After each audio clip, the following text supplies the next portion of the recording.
Okay, welcome back to Razmafzar TV, and we are happy to have Beat back on our channel to talk about beautiful Mongolia. Hi Beat. Hello, how are you going? Very good, Beat. Thank you very much. Let's go ahead and see what we can do here. And okay, let me just see. What did I do here? Yeah, Oh, exactly. there's some Last eagles. time we talked about these beautiful eagles, right? Yeah, Yeah, and then yeah, yeah. Beautiful animals. yes. And then now we go to Chengiz Khan Palace and Yurts or Gers, as they call it as well. Mm, So this is this yeah. palace they reconstructed. I mean, very beautiful area. And when I was there, we could see that they were also wrestling in some parts. I don't remember if I Oh, yeah, yeah. have some Well, pictures of them. I missed the wrestling last Sunday at the Mongolian New Year's Festival. It was on. I just missed it because Oh, I had to go back and do some things somewhere else, and then I came back afterwards. But I quite enjoy Mongolian wrestling. yeah, Uh, very I, nice. I'm getting big enough that I might be hard to move. But I wouldn't rely on it. They're very fit. Yes, very, very. It's you know because you've done wrestling for years that wrestling actually I think does things to your body in terms of overall strengthening of the body Yes, because you've got to use all these different movements that yes, you're not like in everyday life. I sit down and I stand up kind of yes, thing. It's not great exercise. yes, I love. It's interesting. I think in Old Mongolian, yurt meant home, not a building, yes, whereas ger means tent, and yes, it's a building. And yurt, I think, came from Old Turkish. And again, it meant when you're going to your yurt, you're going to your home, which might have a number of tents in it. yes, But confusion. There's a whole series of words for yurt in Russian that come from say like Kazakh and Kyrgyz and languages like that, which are quite different. But when you look at the etymology, they all have specific types of meanings that make perfect sense in the language. It's just that when you get a whole list of words, it becomes a bit confusing. Gur is what I've been referring to them for years for the simple fact that if you're going to talk to a Mongolian person, they don't know what you're talking about. yes, they If don't. you say, what's that yurt like? Yes, But in America, and a lot of Western Europe, yurt is quite commonly used. yes, Um, absolutely. So these are these different ones of these tents there, very beautiful ones. You mhm. can see it here as well. There are also some statues made carved of wood. We are going to see them, as well. Of And when course, you yeah. go into the major one, which is this one, look at the inside. Looks like a cathedral. Yeah.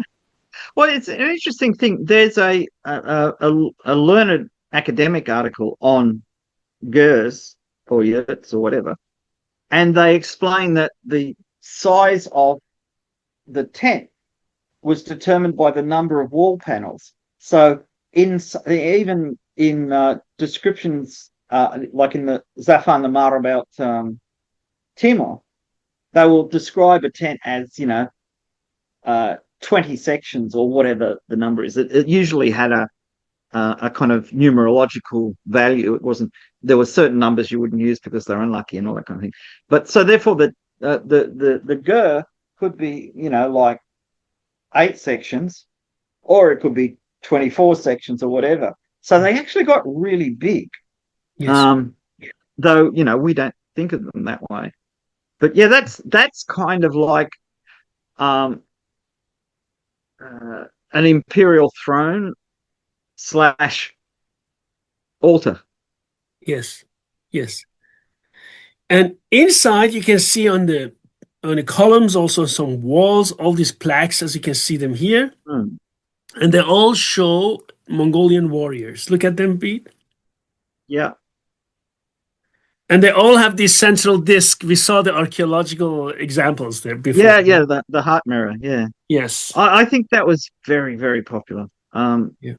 Because it goes back a long way. And when you think that you see them in Iran after the Mongol conquest, and then things develop into other things. What um, I'm going to say it because I'm such a pedant and love picking at things. You notice the bottom warrior is left-handed. Yes. Yes. Now, normally you'd say, oh, he's just left-handed, but generally speaking, it means they've turned the design over to make one facing that way and one facing that way. I mean, it's good. It gives greater representation of left-handed people, but it doesn't. They do it with photographs all the time, and it's really quite odd. On the other hand, the upper warrior. Oh, that's interesting. In neither case are they showing stirrups, which in Mongolian painting, if they're painting a horseman, they always show stirrups. Yeah. Uh, so that there's, but then again, see, metalworking is this whole different craft, and it can have its own traditions. Yeah. So, but I really like the way they've done it. I Yeah. mean, even the reinforcements, the nails, everything is part of the design, Yes. which is, and the other thing that's interesting too is I'm just counting. So they've got 4 columns. So that central piece of the yurt, Yeah. normally they only have 2 columns. Yeah. Four, just to show you how big it is. I mean, well, it to me it says, look how big it is, because And it's here, necessary. what Because I that, was surprised when I entered it, I didn't expect that it's so huge inside. And when you go in, you can go up the stairs and you can walk yeah, there. It's so funny, right? Very yeah, because nice. as I say, that's a classical thing for a throne, Yeah. that the Khan's ministers would walk up one side and go down the other side, when they were dismissed. But the other thing is, by making the roof wheel bigger, it means the poles that support part of the roof are still about the same length as normal ones, or maybe at the most 50% longer. Yeah. So it's structurally a really good idea. I mean, I know it's beautiful, Yeah. and architecturally it's beautiful, but from a structural point of view, the people putting it together were using traditional knowledge. Yes. Yes. I mean, the architects who designed these. Let me show you something. Mhm. I bought it there, and where is it? Oh yeah, that's great.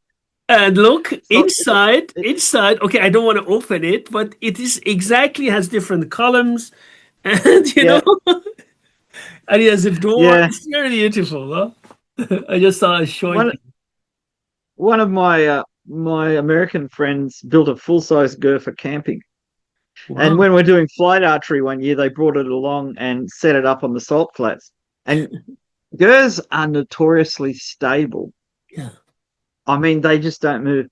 But the winds on the salt flats, because it's so flat and they build up so much speed, it started walking across the salt flats. We had to hold it down. Like, Yes. Very nice. really fierce wind. But oh, here we've got an archer. Yeah.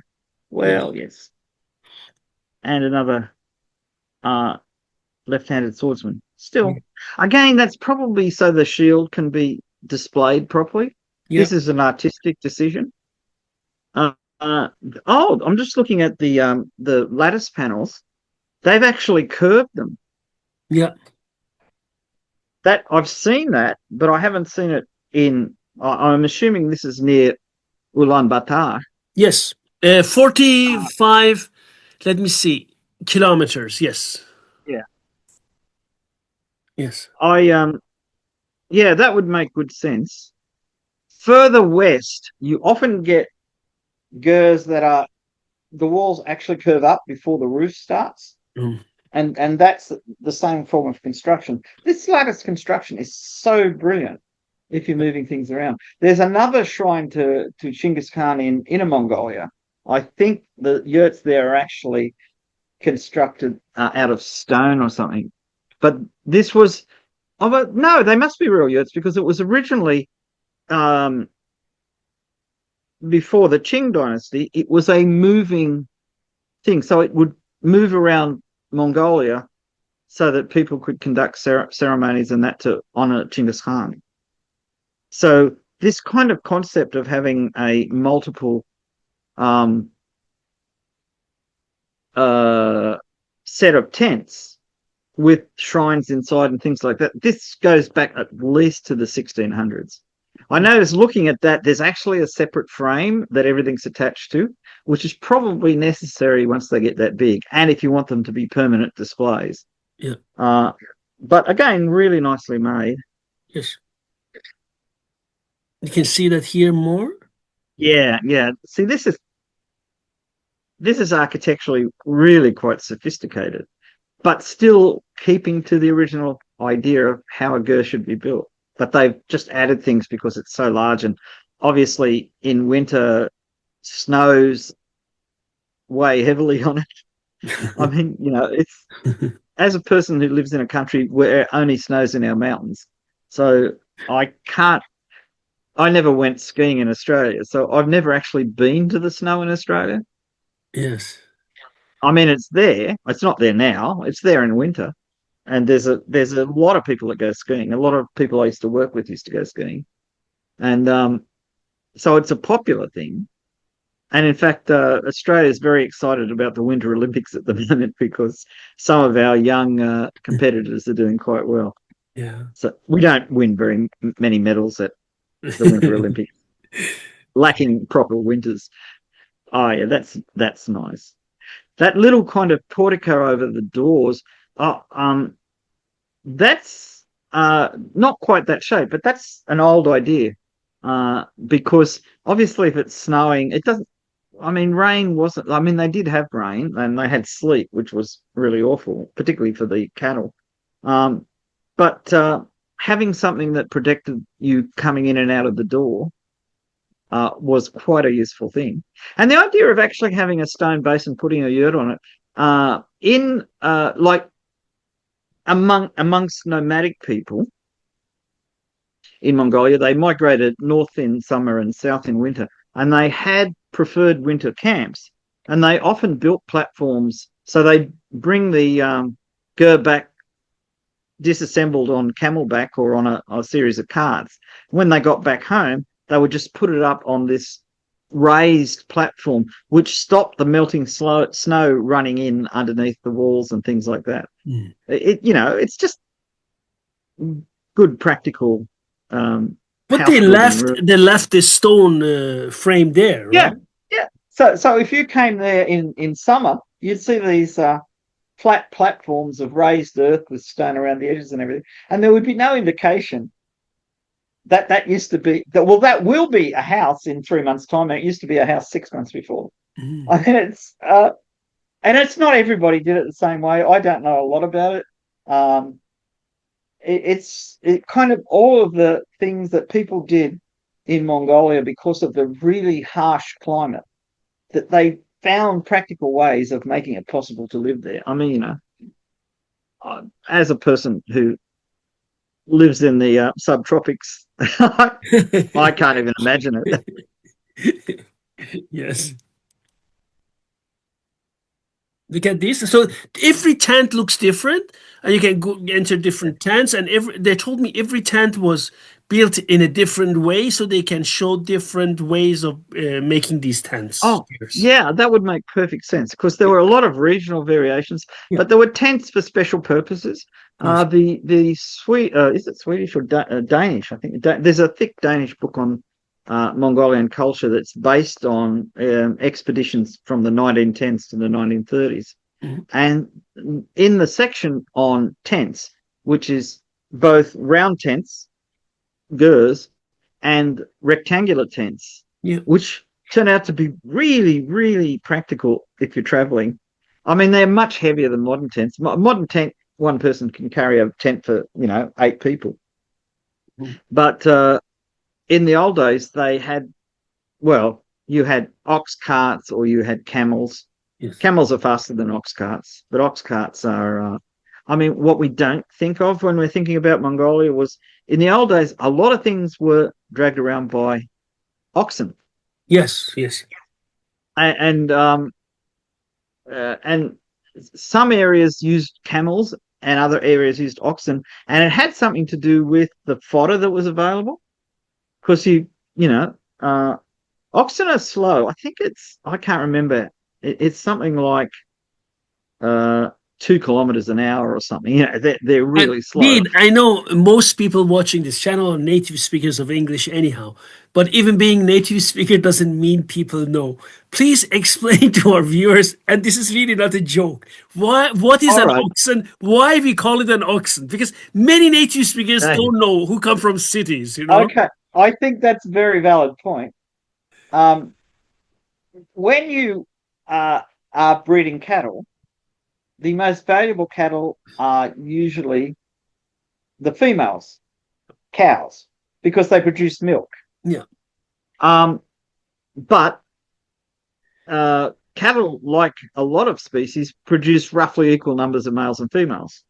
And the problem with the male cattle is bulls is they like fighting each other. Yeah. So what generally happens is you keep a few bulls for producing the next generation, and you pick the best, most healthiest ones, and the rest of them you castrate. Yes. Because once you've castrated them, they lose all interest in fighting, and they became quite docile. In English, we call a castrated bull that's meant for food eventually a steer. But if it's used in uh, graft work, like dragging uh,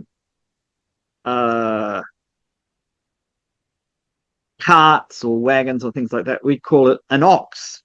Yes. Now, in Australia, we used a word from English for that animal called a bullock.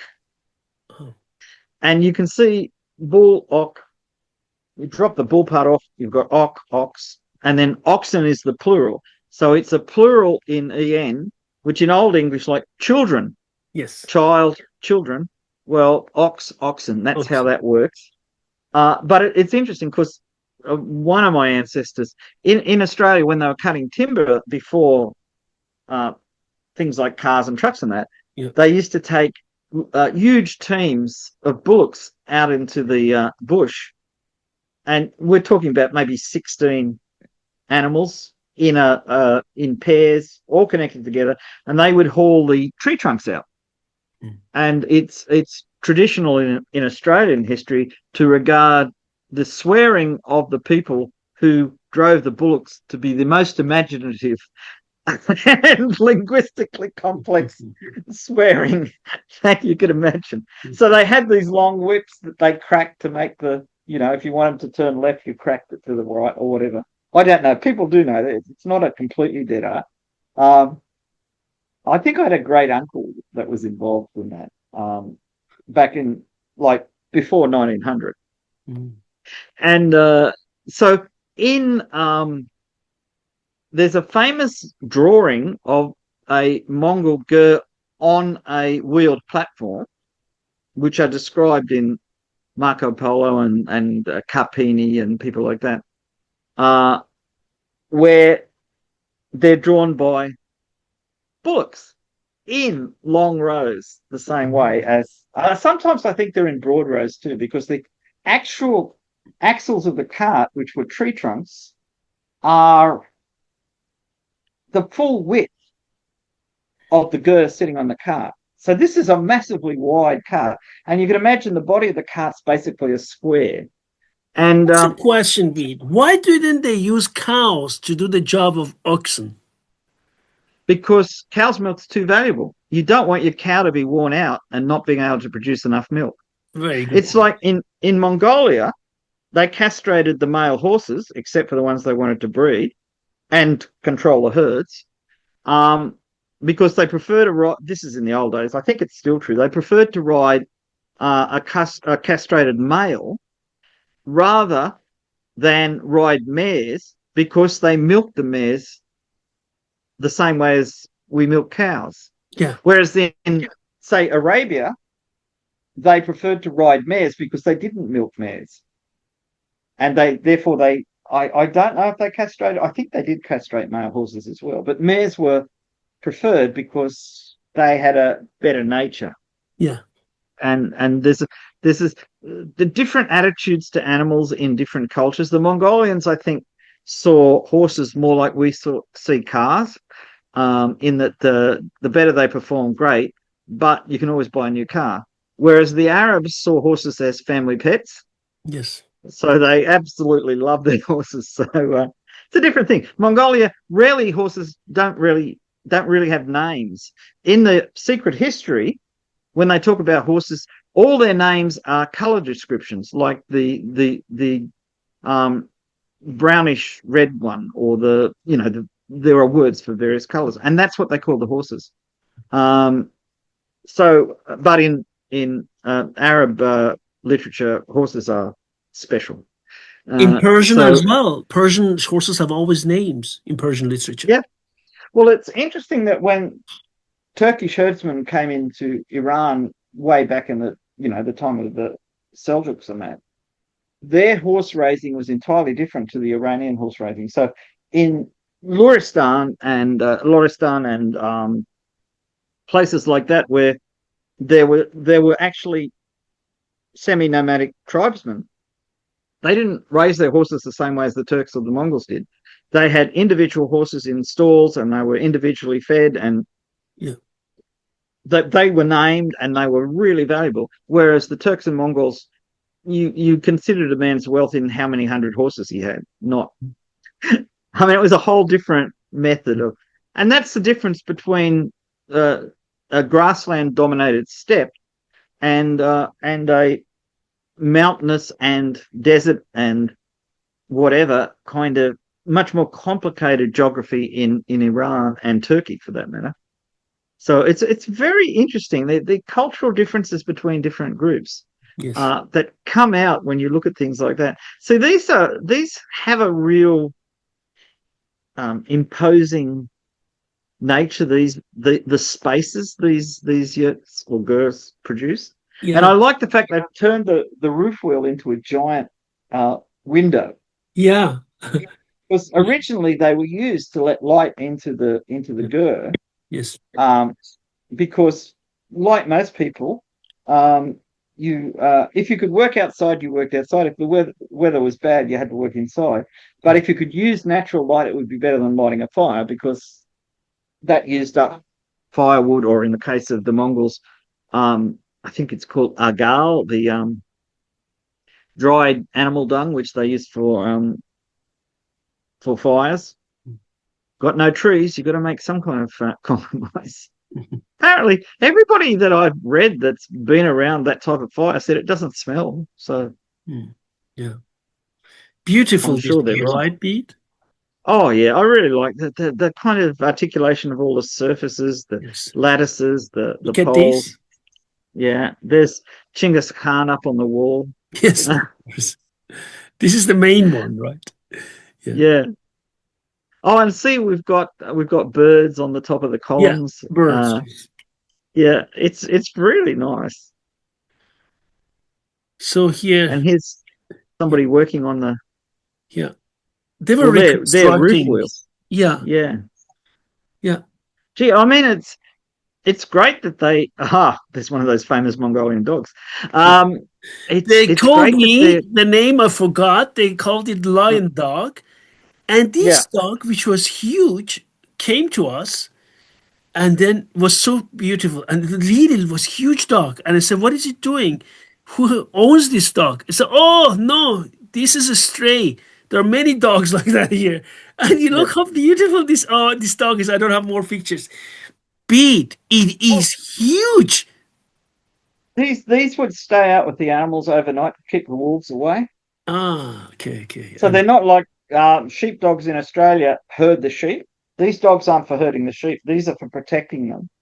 And they're normally not that friendly, because they normally want to protect their family, which is everybody that lives together and all the animals, from outsiders. So they can be, I've been told, I'm not sure how often this is, but when you approach a Mongolian family encampment, these dogs will come out and challenge you, because you Okay. don't smell the same as everybody else. So what I can tell about my experience, I patted it, but it is so strong.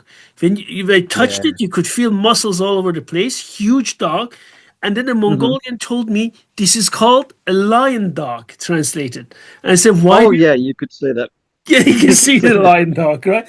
And they you can said, see why it do you call right. it a lion dog? And he said, the legend says it's a breed between a lion and a dog. Isn't it beautiful? Beautiful, Yeah. isn't I it? mean, they're, I mean, obviously when they're groomed and everything, they're very beautiful dogs as well because that long hair is really attractive. Yeah, But it's good that, they see this is, I think, a side effect of the introduction of Buddhism into Mongolia is that they became a lot kinder to animals yeah, yeah, yeah. because who knows, it could be a great grandfather. Um, Yeah, so be nice to everybody and everybody will be happy. yes. So we Yeah. have more. Excuse me, go ahead. Yeah, these are really nice. I mean, see, this one's is kind of they've duplicated the big carts. See Yeah. the one in the background there? It's on a big Ah, square this cart. one. Yeah, I see that. This one. Yeah. Yeah. Now, it always struck me as how hard would it be to work out the route to take these on? Because obviously, if there's gullies and that, what do you do? Do you dismantle it and carry it over?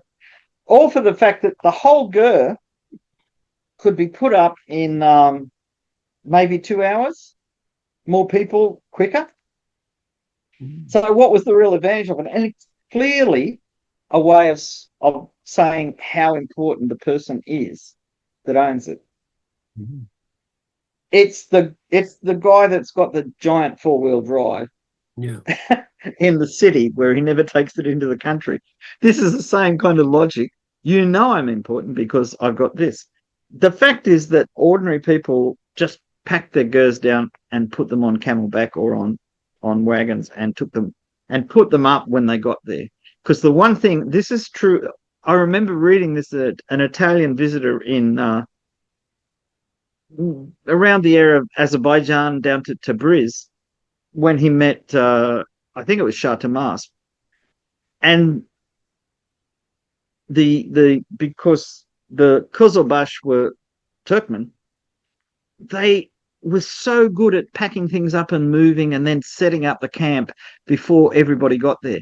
So you would have a whole army, 45,000 people, and the guys would pack up all the tents, and some of them were Gers and some of them weren't. They'd have big pavilion tents, and they would pack them all up, and they'd shoot out in front, and they'd get to the next camping spot and set everything up. So when the Shah arrived, his tent was ready, and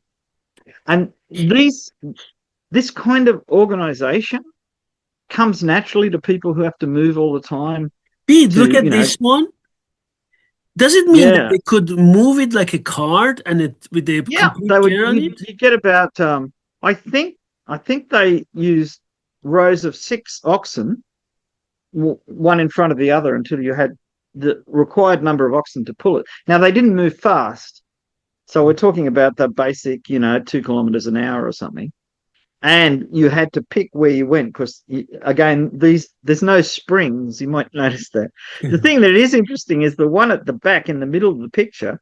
Mhm. The front wheels are quite small, which is typical of carts. If you've got to maneuver them, you make the front wheels smaller, so when the cart turns, Ah, it this one, turns. Pete. This one. Yeah, Yeah. yeah. See, and the other thing is spoked wheels. These people have been using spoked wheels for 3,000 years. Yeah, I You spoke. see in movies, these big solid plank wheels. They did make wheels like that for certain things, sometimes like transporting things like stone. And some areas of Turkey, they still had wagons like that, but 2-wheel wagons like that. But those are harking back to 3 or 4 thousand years ago. Was Whereas there like a determined number of spokes there, or just they just could pick and do uh, whatever? the history of number of spokes on wheels is really interesting. Going back to chariots, Mm-hmm. the first chariots had 4 spokes, Mm-hmm. and then they decided they wanted them more rugged, so they put 6 spokes on. Mm-hmm. Then I think the Assyrians went for 16 spokes. The Chinese, when they started building chariots, went for 24 and 32 spokes. Mm-hmm. But big wagons like this had less spokes, but they were much more solid. So that there would be, see, that's an 8-spoke wheel. And I think that's a typical number for a big wheel like that. Mm-hmm. Ordinarily, you would have the spokes join in the middle of the felloes, I think, rather than where the joint between each curved section is. That seems to me to be structurally unsound. But it may be a traditional thing. It may have made it easier to make really big wheels. Uh, it's, I mean, not too many people built things this big that were meant to be traveling Oh, because it's not a brilliant idea. When you consider the gur itself and all the furnishings probably don't weigh a huge amount, it may be these might be a little bit more nimble than they look, but even yeah. so, uh, I mean, you had to find a tree that had a trunk big enough to make the axle, Yeah. because you couldn't have the axle only go halfway across, because otherwise the thing becomes too hard to make This stable. whole area, the so-called palace of Chengiz Khan, is huge, and you can enter any one of them you wish, and any one of them Oh, looks that's different. amazing. Isn't it Now, nice? if I remember my Gur techniques, all the doors should face south. Ah, This is the traditional thing, because that's where the warmth came from. So if you had to sit inside your door to keep because it was too cold outside, if there was any sunlight, it would come in through the door, and you would um, get a bit of warmth. Uh, yeah, see, they're all facing pretty much the same direction. yeah, yes, yeah, very interesting. You see that? Yeah, they're such practical buildings. I mean, they're much more solid than an ordinary tent. Are they like But felts inside? These are felts, or yeah, so what they normally did was in winter, it was layers of felt, and to make the felt waterproof, it was rubbed with sheep fat and things like that. And in summer, they covered them with canvas because it's much lighter and they didn't get as hot. But the felt was so good for insulation, and they made their own felt on the spot. They Mhm. could, a group of people, maybe 6 people, could make really big pieces of felt in a Yeah. few days. And it was by, they would roll it up and then drag it along behind a couple of horses, and dragging it over the ground would compress the fibers and they'd all mat together. And then you would get this proper, um, totally windproof, Mhm. and really good insulating felt. Mhm. It's amazing. Obviously, use felt for making saddle pads and things like that as well. It's a really useful material. Bede, look here. Yep, that's That's a right. proper standard. Yeah. Um, Traditionally, Chinggis Khan's standard was made of 9 white yak's tails. Now we think of individual tails, but it was probably like that, where the hair from 9 tails is all arranged together. 9 is a magical number. So when you gave presents to somebody important, you'd give nine sheep, 9 horses, 9 camels. And when it was a really big present, it would be 9 times 9. So Mhm. 81. Yeah. So 9, and all the Turkish speaking people as well had important things were done in nines.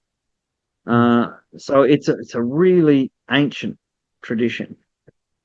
I think even the Xiongnu did things in nines.